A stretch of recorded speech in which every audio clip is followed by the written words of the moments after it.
The truck needed an oil change. That's the only reason I came back early.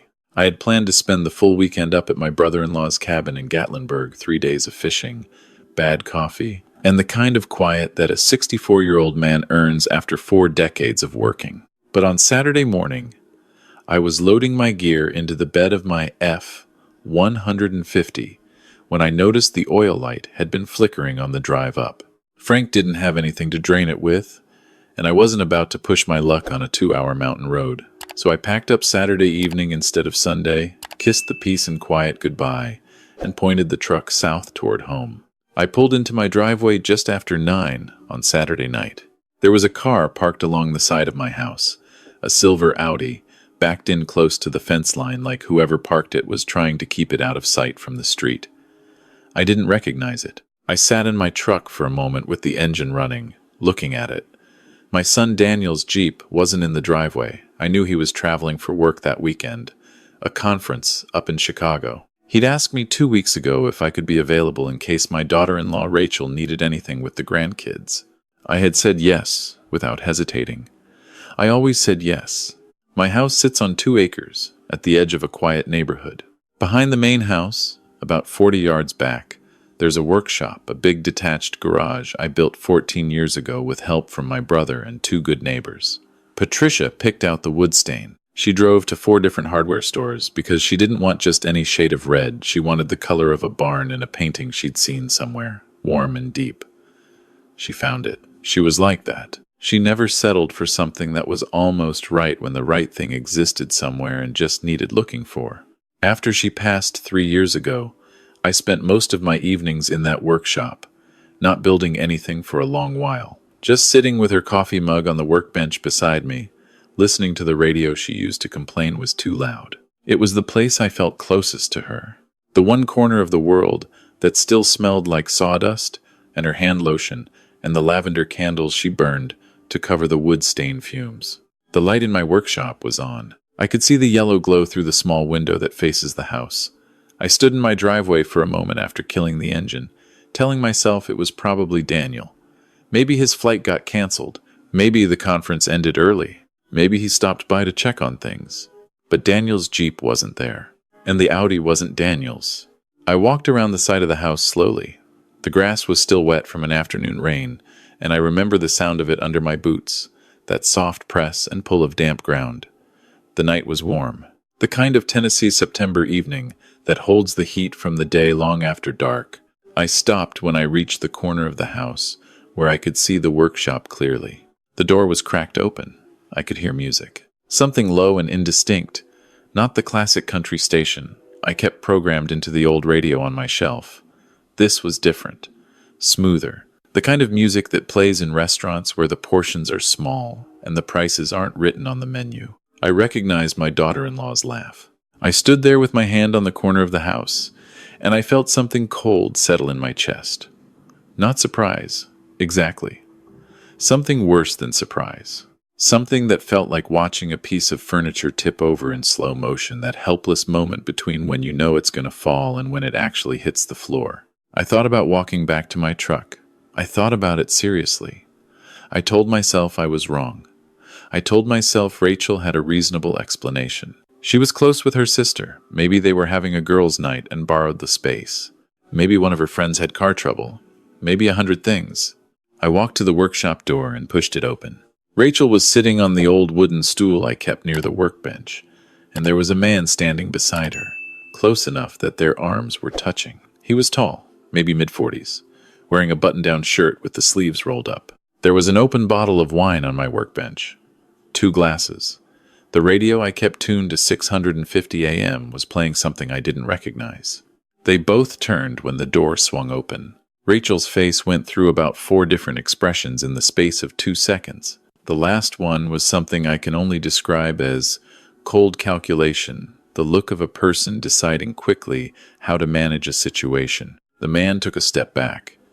He said something low that I didn't catch. "Walter," Rachel said. Her voice was almost completely steady. "I thought you were gone until Sunday." "I was," I said. I looked at the man. He was looking at the floor, then at the door, then at me. in a cycle that told me everything I needed to know about his character. "Who are you?" I asked him. He told me his name was Marcus. He said it like he was hoping I'd receive it and move on. "Marcus," I said, "I think you should leave." Rachel started to say something. I raised one hand, just slightly, and she stopped. I don't know why she stopped. Maybe it was the tone. Maybe it was the fact that I wasn't raising my voice. My father taught me something when I was young that I never forgot. He said the quieter you get, the louder the other person hears you. I was very quiet. Marcus picked up a light jacket from the edge of the workbench and walked past me without making eye contact. I heard his footsteps cross the gravel, heard the Audi's door open and close, heard the engine turn over. I stood in the doorway of my workshop and watched his taillights until they reached the end of my long driveway and turned out onto the road. Then I turned back to Rachel. She was standing now. She had picked up her wine glass and was holding it with both hands, and her chin was up in the way I had seen before when she and Daniel argued, when she was challenged about something. Defensive. "Ready. I know what you're thinking," she said. "I'm not thinking anything yet," I said. "I'm still looking at my wife's workshop with another man's jacket on her workbench." Rachel set the glass down. "Marcus is a colleague. We were just talking." I looked at the two wine glasses. I looked at the music playing from my radio that she had retuned without asking. I looked at the stool she had been sitting on, Patricia's stool, the one she always dragged over when she'd come to watch me work, pulled close to where Marcus had been standing. "Rachel," I said, "don't." She was quiet for a moment. Then something shifted in her face, and for a second I thought she was going to cry, and I thought maybe that would make this easier, the crying, the confession, the beginning of some honest conversation, but she didn't cry. What I saw in her expression was harder than that. It was resentment. "You shouldn't have come back early," she said. "No," I said. "I suppose I shouldn't have." I asked her to go home. I told her I needed some time in my workshop alone. She looked at me like she wanted to say something else, and then seemed to decide against it. She took her purse from the corner near the door. I hadn't even noticed it there, and she left. I watched her silver car from the window until it was gone. Then I sat down on Patricia's stool, and I put my hands flat on the workbench, and I looked at the two wine glasses she had left behind, and I allowed myself to feel everything that was trying to push through all at once. Daniel had married Rachel 9 years ago. I was there when he proposed a backyard dinner that he spent 3 days preparing, because he was that kind of man, careful and thoughtful and willing to put in the work. Patricia cried when Rachel said yes. She pulled me close in the kitchen afterward and said, "She's going to be good for him, Walter. I can feel it." I had trusted Patricia's instincts about people for 38 years. She was almost never wrong. I sat in that workshop for a long time. I thought about my grandchildren, Emma, who was 8 and already reading books 2 grades above her level, and Noah, who was 5 and who called me Pop Pop, and who always wanted to know how every tool in my workshop worked. I thought about what their lives were going to look like in 6 months, or a year, or 10 years, depending on what happened next. I thought about Daniel, about the trip to Chicago, about how he would call Rachel that night before bed, the way he always did when he traveled, and she would tell him everything was fine. I didn't sleep much that night. In the morning, I made coffee and sat at the kitchen table for a long time before I picked up my phone. I wasn't calling Daniel, not yet. I needed to know more before I handed my son a grenade without understanding what I was dealing with. What I mean is, if this was one moment of bad judgment, a single evening that had gone somewhere it shouldn't have, that was one thing. If this was something else, something with deeper roots, Daniel deserved to know the full shape of it, not just the piece I'd stumbled into. I had a friend named Gerald. We'd worked together for 20 years at the same engineering firm. Gerald had gone into private investigation after he retired, not the kind you see in movies, mostly insurance fraud and background checks. But he was thorough and he was discreet, and he owed me more than a few favors from over the years. I texted him first, told him I needed to talk. He called me back within the hour. I gave him Marcus's first name and the description of the Audi. Gerald told me he'd have something in a few days. I told him to take whatever time he needed. Rachel called me Sunday afternoon. I let it ring. She called again in the evening. I didn't answer that time either. I needed to be calm when I spoke with her, and I was not yet calm. Gerald called me on Wednesday. Marcus Webb, 46 years old, regional sales director for a medical supply company headquartered in Nashville. He and Rachel had worked on a joint project 2 years ago. His company and her firm had partnered on a contract. They had stayed in contact after the partnership wrapped up. He was married. His wife's name was Sandra. They had a daughter, 9 years old, and a son who was 7. Gerald sent me 2 photographs. I won't describe them in detail. I'll just say that what was in those photographs was not 2 colleagues having a glass of wine and talking. I put my phone face down on the kitchen table and looked out the window at the backyard for a long time. The big oak Patricia and I had planted the year we moved in was turning early, the tips of the leaves going amber at the edges. She always said that tree was the best thing we'd ever done to this property. Better than the kitchen remodel, better than the back deck. Just that one tree, planted in the right place, growing for 30 years. I thought about Sandra Webb. I thought about a woman who had 2 children and a husband who drove a silver Audi to another man's property and left his jacket on a dead woman's workbench. I thought about what it would mean for Sandra to not know. Daniel came home from Chicago on Thursday evening. I drove over to their house Friday morning under the pretense of fixing the screen door he'd asked me to look at weeks ago. I brought my tools. Rachel was home. She worked remotely on Fridays. She met me at the door, and her expression was unreadable. Daniel was in the back, putting the kids through a reading lesson he did with them every weekend morning, something that had started as a quarantine habit and never stopped. I could hear Noah complaining about the letter Q from the hallway. I replaced the screen. I drank the coffee Daniel brought me.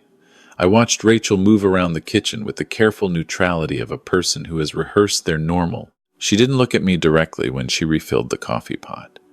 I didn't look at her directly either. Daniel walked me out to my truck when I was leaving. "You're quiet today," he said. He was 38 years old, and he still looked like the boy who used to fall asleep in the workshop watching me sand cabinet doors. Tired around the eyes lately, he'd been working too hard. I knew that. He was the kind of man who took on more than his share without being asked, which meant people kept giving him more. "Just tired," I said. "Old man stuff." He laughed. He clapped me on the shoulder and told me he'd call me that weekend. I drove home and sat with what I knew for the rest of the day. I want to be clear about something. I have never been the kind of father who tried to run his son's life. Patricia and I made a decision early we would raise Daniel to be his own man, and when he was grown, we would trust him to handle his own life. We gave opinions when asked. We bit our tongues when not asked. I had held that line for 38 years. But Daniel wasn't just a grown man making his own choices. He was a man being deceived. There is a difference. A man who chooses something with full information is exercising his freedom. A man who is being lied to isn't choosing anything. He's just moving through a false version of his own life, making decisions based on facts that aren't real. My son deserved real facts. And there was something else. Something I kept coming back to every time I tried to think clearly about this. Sandra Webb deserved real facts, too. I found her through Gerald. He sent me her work email. She was a nurse practitioner at a practice in Brentwood. He also found her personal phone number. I held both pieces of information for 2 days without using them. On Sunday evening, I sat in the workshop with the lights low and the radio off, and I thought about Patricia. I thought about whether she would have done what I was thinking about doing. Patricia was not a soft woman. She had a tenderness that ran deep, but she had a spine of iron underneath it, and she had a very clear sense of what was right. She didn't believe in comfortable lies. She didn't believe that protecting people from hard truths was the same as protecting them. She used to say that kindness sometimes wore the mask of silence, but silence wasn't always kind. I picked up my phone and I called Sandra Webb. She answered on the second ring.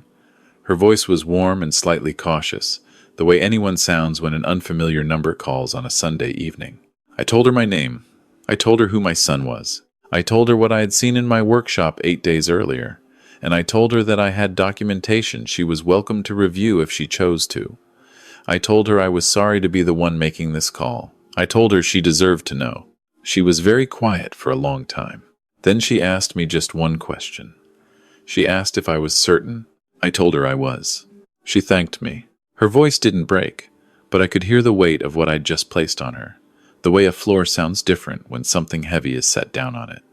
We spoke for less than 4 minutes. When she hung up, I sat for a while in the dark of my workshop and felt the strange, heavy stillness of having done something that couldn't be undone.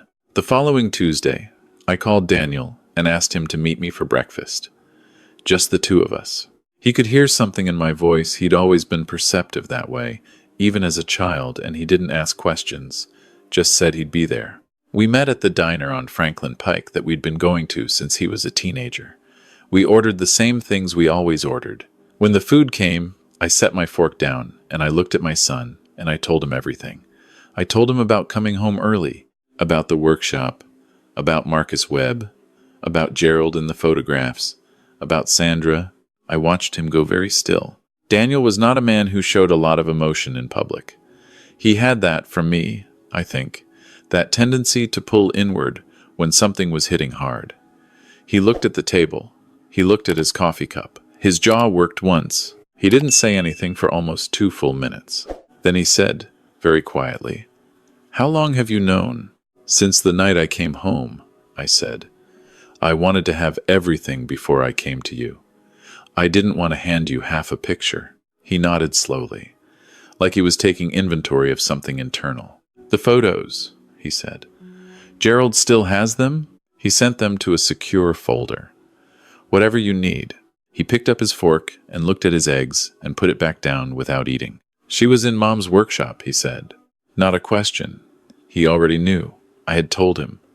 But sometimes people need to say a thing out loud to make it real. "Yes," I said. He pressed his hand flat against the table, the same gesture I had made that first night. I noticed that, and it hit me somewhere in the sternum. We sat there together for a long time. I paid the check. He didn't argue about it the way he usually did. We walked out into the pale October morning, and he stood at his Jeep with his hands in his jacket pockets, looking at nothing in particular. "I have to think," he said. "You have time," I said. "Take what you need." He looked at me then. His eyes were red at the edges. "Why did you call her? The wife. Why not just why her first?" I thought about how to answer that. I had thought about it for days, and I still wasn't sure I had the perfect explanation. What I told him was this, that Sandra Webb had 2 children who needed their mother to have real information about her own life. That Sandra was living inside the same lie that he had been living inside, and she hadn't done anything to deserve it any more than he had. That sometimes the right thing to do wasn't the easy thing, and wasn't the thing that felt satisfying in the moment, but was the thing that took the widest view of who was actually getting hurt. Daniel listened. He nodded once. "Mom would have done the same thing," he said. "I know," I said. He hugged me before he got in the Jeep. A long, tight hug, the kind he hadn't given me since Patricia's funeral. I stood in the parking lot of that diner and watched him drive away, and felt the particular exhaustion of a man who has done the right thing and knows it doesn't make anything easier. The next several weeks were difficult. I won't dress them up. Daniel retained an attorney. Rachel retained one of her own. There were conversations that took place that I was not part of and don't know the full content of, because they were between a husband and his wife, and I had made my contribution and stepped back. That was where I belonged. What I know is this. Rachel did not deny it. After a certain point, the photographs were what they were. Marcus Webb, from what I understood, had already been confronted by Sandra. I don't know the details of their situation, and I didn't try to find out. That wasn't my story to follow. Daniel moved into a short-term rental in early November. He took the kids on alternating weeks, which wasn't easy for any of them. Emma was old enough to understand that something had broken, and not old enough to understand why. Noah kept asking when Daddy was coming back to sleep at the house, and I didn't always have a good answer when he asked me. I picked them up from school on Thursdays when Daniel was busy, and sometimes I brought them to the workshop. I taught Emma how to sand a piece of wood with the grain. I let Noah sort hardware into the little labeled jars on the shelf, which was not technically useful but which he took extremely seriously. I let them eat their after-school snacks, sitting on the workbench, their feet swinging, asking me questions about every tool in the place. One afternoon, Noah picked up the old coffee mug I kept on the shelf. Patricia's mug, the one with the bluebird on it, the one I'd never been able to put away, and looked at it very carefully. "Pop, Pop," he said. "Whose is this?" "That belonged to your grandma," I said. He held it with both hands, the way small children hold fragile things, serious and steady. "Does it make you sad?" he asked. I thought about it. "Sometimes," I said. "But mostly it makes me remember good things." He nodded like that made complete sense and handed it carefully back to me and went back to sorting the hardware. I set the mug back on the shelf and looked at it for a moment. Then I looked at Emma, who was focused on her sanding with the precision of someone who had been told there was a right way to do it and intended to find it. Then at Noah, counting screws with his lips moving. This, I thought, is still here. Whatever has broken, whatever is hard right now, these two are still here, and they are fine, and they will be fine. The court process moved slowly, the way those things always do. Daniel's attorney was thorough. The financial piece was the part I hadn't fully seen coming, but which became significant. Rachel had made several large transfers from their joint savings over the 14 months preceding that September evening. Daniel had noticed discrepancies, but had trusted her explanations. He hadn't pushed. He was that kind of husband, trusting, not inclined to question, not suspicious by nature. That trust had cost him. The judge ordered a forensic accounting review. What came back was substantial, not ruinous, but significant. The transfers had gone toward things that weren't hard to trace once someone was looking at expenses that had nothing to do with their household, their children, or their shared life. I won't say I felt satisfaction. That's not quite right. What I felt was something older and quieter than satisfaction, the feeling of watching something that was already broken get recognized as broken. The difference between a lie and the truth isn't just moral, it's structural. A lie is a building with a bad foundation. It will stand for a while, sometimes for years, but it is always going to come down. In December, Daniel came over on a Sunday, and we built a set of wooden toy shelves for the kids' rooms at his rental apartment. We worked for most of the day without talking much. That was something we had always been able to do, share a space without filling it up with words. Patricia used to say she had a husband and a son who could communicate in silence better than most people did in full sentences. She meant it as a compliment, I think, though she said it with that particular look she had. At some point in the afternoon, Daniel set down his sanding block and looked around the workshop. "I want to tell you something," he said. I kept my hands busy. "What you did calling Sandra Webb before you called me, I didn't understand it at first. Honestly, I was a little angry about it. That you'd told someone else before you told me." "I know," I said. "But I've been thinking about it," he said. About her kids. About what she would have been dealing with if she hadn't known. About the fact that her husband would have gone home to her that night and every night after, and she'd have been living inside something she didn't know. He was quiet for a moment. "She didn't deserve that." "No," I said. "She didn't." "Neither did I," he said. "But at least I had you to tell me." He picked the sanding block back up. She didn't have anyone.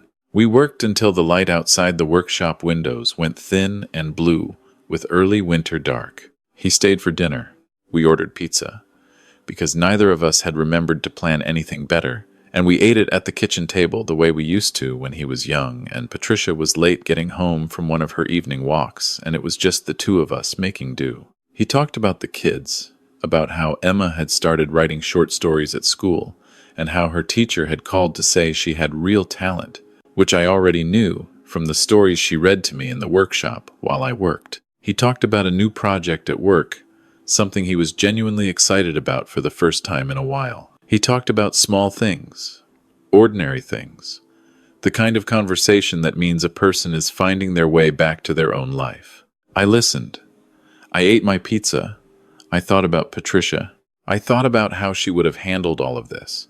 She would have cried at the right moments and been tough at the right moments, and she would have known instinctively the difference. She would have had the exact right thing to say to Daniel that I was never quite able to find. But she also would have trusted me to show up and do what needed doing, and to love our son the right way, even when I didn't have the words. That, I thought, I had done. After Daniel left, I walked out to the workshop and turned on the lights. I had been spending evenings out there again, building things now, instead of just sitting. A set of coat hooks for Emma's room. A small step stool for Noah. It was good to be using my hands again, to be making something. I stood at the workbench and looked at the space. The wine glasses were long gone. I had washed and put them away that same night, which was maybe a smaller gesture than it sounds. The radio was back on 650 AM. Patricia's coffee mug was on the shelf where it always was. I thought about what Rachel had said to me that night. You shouldn't have come back early. She had meant it as a complaint. As a grievance, as if the problem was my inconvenient timing. I had turned that sentence over in my head many times in the months since. But here's the thing. She was right. If I hadn't come back early, I wouldn't have known. If I hadn't known, Daniel would still be living inside a lie. Sandra Webb might still be living inside one too. The financial transfers would have continued. The children would have grown up in a household built on a false floor. Everything that was broken before I walked into that workshop. I didn't break it. I just saw it. Seeing it was enough. I picked up the coffee mug and held it for a moment the way I sometimes did at the end of a long evening. The ceramic was cool and smooth under my fingers, the blue bird on the side worn slightly from years of use, the handle still solid. I set it back on the shelf. I turned off the radio. I turned off the lights and walked back through the October dark to the house. Above the tree line, the sky was clear and full of stars. The oak in the backyard was bare now, all the amber leaves down, but the tree itself was solid and still, the way it had been for 30 years, the way it would be for 30 more. Sometimes that's what holding on looks like. Not dramatic, not loud, just still and present, and rooted deep enough that the seasons passing over you don't take you down. I went inside. I made tea. I sat at the kitchen table where Patricia and I had sat for 38 years of mornings, and I thought about my son and my grandchildren, and what comes next. What comes next is the hard, ordinary, beautiful work of rebuilding. Daniel will do it. I know that the way I know the wood grain of every piece of furniture in this house, intimately, from the inside out. He is that kind of man, patient and thorough, and willing to put in the work. He will be all right. The kids will be all right. And in the workshop behind my house, the one Patricia chose the paint for, where she used to sit on the wooden stool and talk to me while I built things, the tools hang in their places on the pegboard, and the radio still plays classic country, and there is still a coffee mug on the shelf with a bluebird on it. She chose this place well. She almost always chose well.